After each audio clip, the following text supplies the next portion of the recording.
भाई बहन का रिलेशन होता है, पिता पिता पुत्री का रिलेशन है। कहाँ जा रहे हैं प्रशासन? क्या उनको रिलेशन का कोई अस्तित्व नहीं रह गया है? या वो अपना माँ बहन नहीं पहचानते हैं? पहचानते तो इस तरह का कभी डीएनए टेस्ट करवाते ही नहीं। अग्रवाल पे कभी जांच हुआ है? अंशु अग्रवाल पे कभी जांच हुआ है? नीलम अग्रवाल पे कभी जांच हुआ है? वार्डन नीतू पे जांच हुई है? मनीष रंजन पर कभी रिमांड पे लिया गया? एसआईटी किस बेसिस पे जांच कर रही है? हम लोग किस उम्मीद पे बैठे रहना चाहिए कि एसआईटी सही वे में जा रही है? जब परिवार वालों को ही टॉर्चर किया जा रहा है, हम कैसे मान लें कि सही डायरेक्शन उन लोग जांच कर रहे हैं? लोगों से कोई हमारा परिचय नहीं है सर, कहीं भी, मतलब हमारा कोई इन लोग से कोई ताल्लुक नहीं है। आपका क्या लग रहा है? पुलिस हमारा बिट्टू नाम है। क्या पुलिस फंसाने की कोशिश? नहीं, फंसाने का तो नहीं, लेकिन अनावश्यक परेशानी जिस चीज से हमारा। देख रहे हैं आप, मैं हूं नीट। राजधानी पटना का चर्चित मामला नीट छात्रा के संदेहास्पद मौत का मामले में अब एसआईटी की टीम की जांच काफी आगे बढ़ गई है।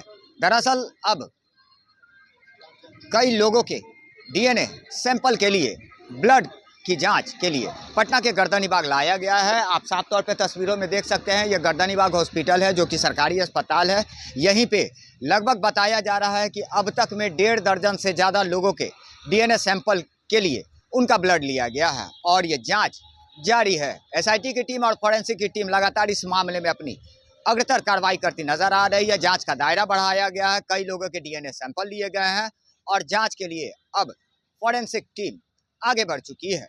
दरअसल देखा जाए तो इस पूरे मामले और इस पूरे प्रकरण में एसआईटी की टीम का गठन पुलिस मुख्यालय के स्तर से किया गया, जिस मामले में जांच अभी भी जारी है। ऐसे में लगभग बात करें हम तो 13 दिनों से ज़्यादा का वक्त बीत गया है और पुलिस का जांच जो है वो अभी तक जारी है और किसी निष्कर्ष पर अब तक पटना पुलिस पहुंच नहीं पाई है। हालांकि इस पूरे मामले में देखा जाए तो परिजनों ने साफ तौर पे आरोप लगाया है कि एसआईटी की टीम की जांच जो है वो लगातार बढ़ रही है और इन लोगों की परेशानियां भी बढ़ती जा रही है। ऐसे में परिजनों ने साफ तौर पे बताया है कि लगातार इनके परिवार के सदस्यों को पुलिस के द्वारा, एसआईटी की टीम के द्वारा परेशान किया जा रहा है। वहीं देखा जाए तो कई लोगों को यहाँ ब्लड सैंपल लेने के लिए पटना के गर्दनीबाग अस्पताल लाया गया। आइए सीधे सुनवाते हैं इस पूरे मामले को लेकर लाए गए लोगों के परिजन का क्या आरोप है, वहीं मामा का भी क्या कुछ कहना है, हम सीधे सुनवाते हैं। हम लोग परिवार वाले में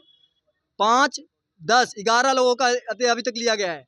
उधर से 11 पे संदिग्ध, ऐसा संदिग्ध जो परिवार वाले में मामा भांजी का रिलेशन होता है, इतना घोल कर पी गए हैं। भाई बहन का रिलेशन होता है, पिता पुत्री का रिलेशन है। कहाँ जा रहे हैं प्रशासन? क्या उनको रिलेशन का कोई अस्तित्व नहीं रह गया है? या वो अपना माँ बहन नहीं पहचानते हैं? पहचानते तो इस तरह का कभी डीएनए टेस्ट करवाते ही नहीं। और फिर भी हम लोग आके दे रहे हैं। किस आधार बेसिस पे? समझना चाहिए। सामने क्यों आ रहे हैं? बिल्कुल, अभी तक हमको कोई विश्वास नहीं है कि न्याय मिल पाएगा। क्यों एसआईटी तो जांच कर रही है? एसआईटी किस बेसिस पे जांच कर रही है? हम लोग किस उम्मीद पे बैठे रहना चाहिए कि एसआईटी सही वे में जा रही है? जब परिवार वालों को ही टॉर्चर किया जा रहा है, हम कैसे मान लें कि सही डायरेक्शन उन लोग जांच कर रहे हैं? एसआईटी तो हॉस्टल से भी जांच कर रही है।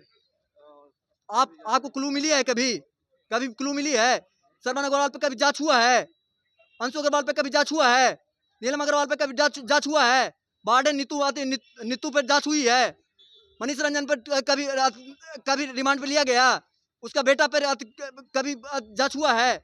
यहाँ डॉक्टर सतीश पे कभी जांच हुआ है? कहाँ बोल रहे हैं सर? आप लोग को कभी उनका कभी लिए हैं? प्रशासन कभी गई है उनके पास? कभी नहीं गई है। क्या लग रहा है एसआईटी से? कोई विश्वास नहीं है। अब क्या मांग करते हैं? सीबीआई का ही मांग करेंगे सब। देखिए, हम लोग को न्याय जब तक नहीं मिलेगा, जब तक हम इसी तरह प्रदर्शन करेंगे, इसी तरह धरना लेकर बैठेंगे। आज 20 दिन बीत चुके हैं। 20 दिन क्या? इन लोग इसी तरह सोच रहे थे, किसी तरह टाइम बिता दें कि केस को मतलब क्लोज कर दिया जाए। ये जो घटना है तो न तो जो गायत्री हैं या उनके परिजन हैं, इन दोनों से हमारा कोई प्रत्यक्ष परिचय नहीं है, मैं नहीं जानता हूँ। हमारे यहाँ एक भैया रहते हैं, उनसे इन लोगों का परिचय था। गायत्री के परिवार वालों का। नाम नहीं लेना। हाँ हाँ, तो उनके पीड़िता के ये उनका उसका परिचय था। तो हम लोगों की गलती बस यही है कि जब इससे पूछा गया कि किस हॉस्पिटल में, किसी के माध्यम से किस हॉस्पिटल में, तो इसने बताया और जा करके भर्ती कराया। फिर जब इसके किसने बताया? किसने बताया? हाँ, वो कौन है, किसके बारे में? ये इनके गांव के, उनका भी लिया जा रहा है, जो पीड़िता है ना, उनके गांव के एक भैया थे, ठीक है ना। तो उनके थ्रू हम लोग का परिचय था, तो उन्होंने पूछा कि पटना में कौन सा हॉस्पिटल अच्छा है, तो इसने बताया, ठीक है ना, कि यहाँ जा करके और जा करके भर्ती करवा के ये 2-3 लोग गए थे। और जब इनके परिजन आ गए तो उनको सुपुर्द करके ये लोग निकल गया। अब यही मदद करने को अगर गुनाह कहा जाता है सर, तो यही गुनाह हम लोग से हुआ है। और हमारे भाई को जा करके जैसे ही पता चला कि पूछताछ किया जाएगा, तो हम लोग भी चाहते हैं, सब कोई चाहता है कि न्याय मिले। तो हम अपने भाई को ले जा करके ये ज्योतिपुंज हॉस्पिटल में ले गए, इन लोग को सुपुर्द कर दिए। और हम लोग को इसके बाद ये बोले कि आप चलिए चित्रगुप्त नगर थाना में, नॉर्मल पूछताछ करनी है। जब हम वहाँ थाना गए तो हम इन लोग से पूछते रहे कि हमारा भाई कहाँ है। ये लोग मैंने रात भर हमको नहीं बताया, रात भर उसको मैंने ठंड में ठिठुरा रहा मैंने ये लोग उसको रखे रहे और रात भर हम लोग को नहीं बताया गया सर। और ज्योतिपुंज हॉस्पिटल जाकर के आप पूछ सकते हैं, बोरिंग रोड। उसका भी डीएनए लिया?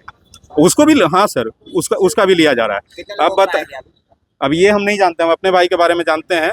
अब बताइए, इस तरह की स्थिति में सर कोई किसी का, हमारा बस यही गुनाह है कि वो मदद करने के लिए आया था, कोई मदद भी करेगा हमको। क्या ज्योतिपुंज में वो ये ओटी असिस्टेंट है, ओटी असिस्टेंट काम सीखता है, छोटा मोटा काम करता है। क्या नाम? रोशन नाम है। और इन लोगों से कोई हमारा परिचय नहीं है सर, कहीं भी, मतलब हमारा कोई इन लोग से कोई ताल्लुक नहीं है। आपका क्या लग रहा है? पुलिस हमारा बिट्टू नाम है। क्या? पुलिस फंसाने की कोशिश? नहीं, फंसाने का तो नहीं, लेकिन अनावश्यक परेशानी जिस चीज़ से हमारा काम करता है, छोटा मोटा काम करता है। बताइए, हॉस्पिटल वाला रोज कभी आज आइए, कभी एक दिन रात भर बिना मतलब के मैंने उसको रख लिया गया, और आज भी बुलाया गया, तो बिना मतलब के उसको परेशान किया जा रहा है। लगता है कि अब मदद करने से भी कोई पीछे हटेगा? बिल्कुल, हम तो नहीं करेंगे।